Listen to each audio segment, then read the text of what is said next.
Is always a good ball game, and that was the case last night at Massaponax as the two Battlefield District combatants went at it. As you can see, we've got the highlights we'll share with you. Coming your way next in sports. Stay with us. Mike Neville brings you all the local sports action. In boys high school soccer action, two of the top teams in the Battlefield District met last night at Massaponax. The Panthers playing host to their county and district rival, the Chancellor Chargers. And a loss for Massaponax would push the Panthers 2 games behind the front runners in the battle for the top spot in the Battlefield District standings.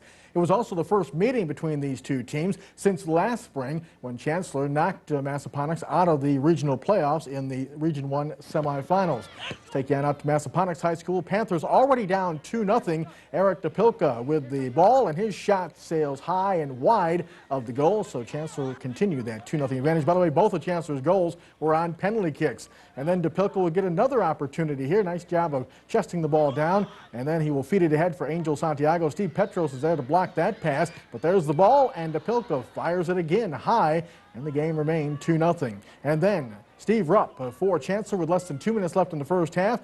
He doesn't give up on the ball and runs right through it, and then makes a nifty move, dances away from the goalkeeper, Zach Moat, and pushes it into the empty goal. Chancellor had a 3-0 lead at the half.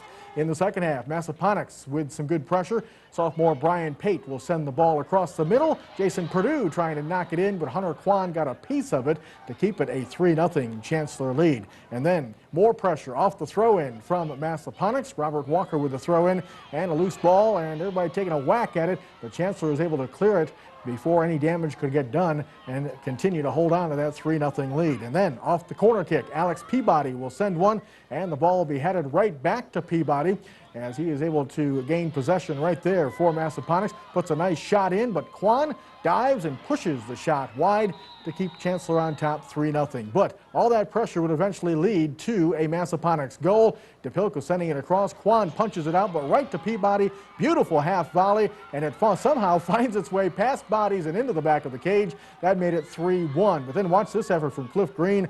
Chips it, and Zach Moat climbs the ladder and makes a nice save to keep Massaponax in the contest. And then Perdue off the free kick, and Kwan makes another nice diving stop, and Chancellor remains unbeaten, and Massaponax falls for the second straight time, 3-1. Mike Webb, were you happy with the win? Yeah, I'm happy that we won, because anytime you can beat a really quality team like Massaponax, you got to be happy.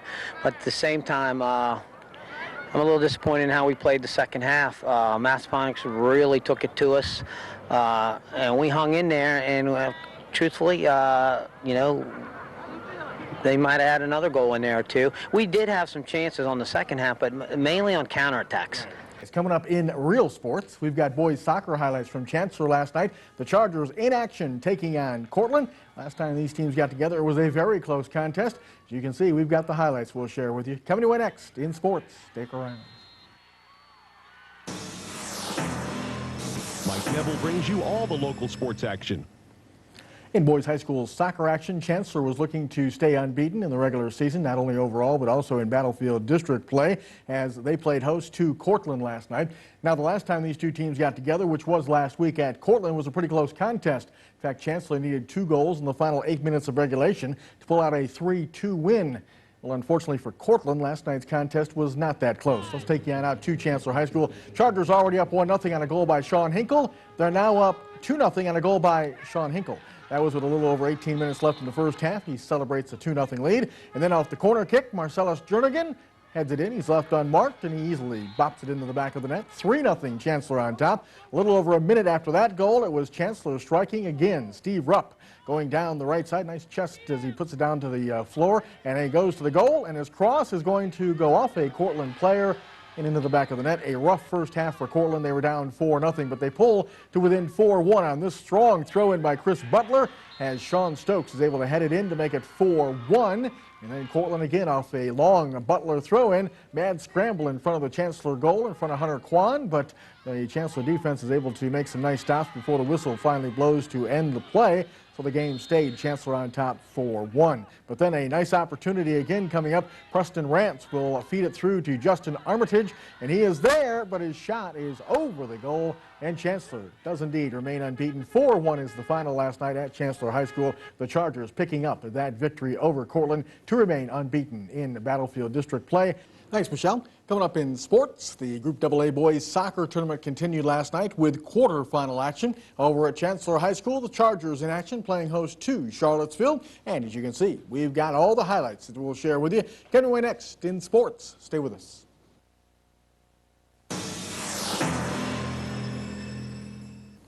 In boys high school soccer, Chancellor was looking to make a third straight trip to the Group AA state semifinals, and to do that, they were going to have to knock off Charlottesville, the runner-up in Region 2. Last time Charlottesville played was in the Region 2 final, and they dropped a 1-0 decision to Broad Run.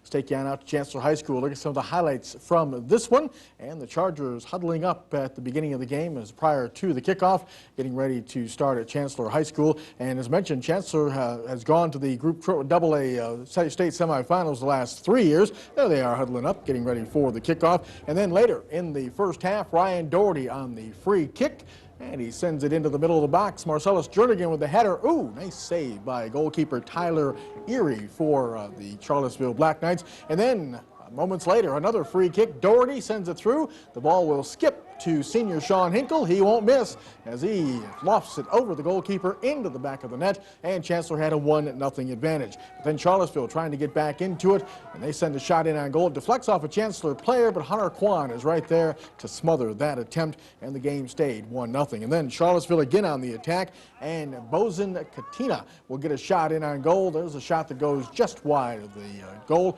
and then here comes the attempt from Katina for Charlottesville as he will make a nice turn, get free, and put the shot on goal. And Quan slips a little bit. Of course, it was wet, but he was able to come up and make the nice save right there. And then late in the first half, Steve Petros with the long throw, and Anthony Parker, but his header is denied by goalkeeper Tyler Erie for the Charlottesville Black Knights. And then in the second half, it is Chancellor sending the long ball through. They're going to knock it around, and Hinkle gets behind the defense, but unfortunately, Erie gets a piece of that, and the Charlottesville Black Knights were able to clear the ball away to keep it a 1-0 contest. And then the best scoring opportunity for Charlottesville was about midway through the second half, and number 14 will get free. That's Connor Lacey, and watch the save that Quan comes up with, knocks it away, and then right there is Katina for the rebound, but he nudges it just wide, and Chancellor avoided a tie. The game stayed 1-0. And then nice long ball through here to Jernigan, and he is going to be taken down in the box, and you know what that means. Watch the referee. He's going to come running in, point to the spot where the penalty kick will take place. The foul was called, and Hinkle, the senior, he's not going to miss, is he, on the penalty kick attempt? Of course not, as he will drill it easily into the back of the net, and Chancellor had a little bit of a lead, a little bit of breathing room with a 2-0 advantage. Then moments later, Mike Brooks, beautiful ball ahead to Jernigan, and he will control it, settle it down, and knock it into the back of the net, and the Chargers were up 3-zip and on their way to the state semifinals. That is how it ended. The whistle blowing with Chancellor winning it. 3-0 was the final. Afterwards, Hinkle said he wasn't concerned about his team nursing a 1-0 advantage. Well, I mean, defensively, we kind of gave a little bit more space than we'd like to, and the second half we tightened up all over the field, and I thought we had a good run of play, which we benefited from, scoring 2 goals. So. Yeah. Not to disrespect our opponent, we really didn't have our A game tonight, and we just persevered and got through it and got a win. And sometimes you got to do that. Right, exactly. And Chancellor did just that. They persevered, and they move on to the Group AA state semifinals tomorrow afternoon at Radford University at 4 o'clock. They will take on Broad Run, the Region 2 champs.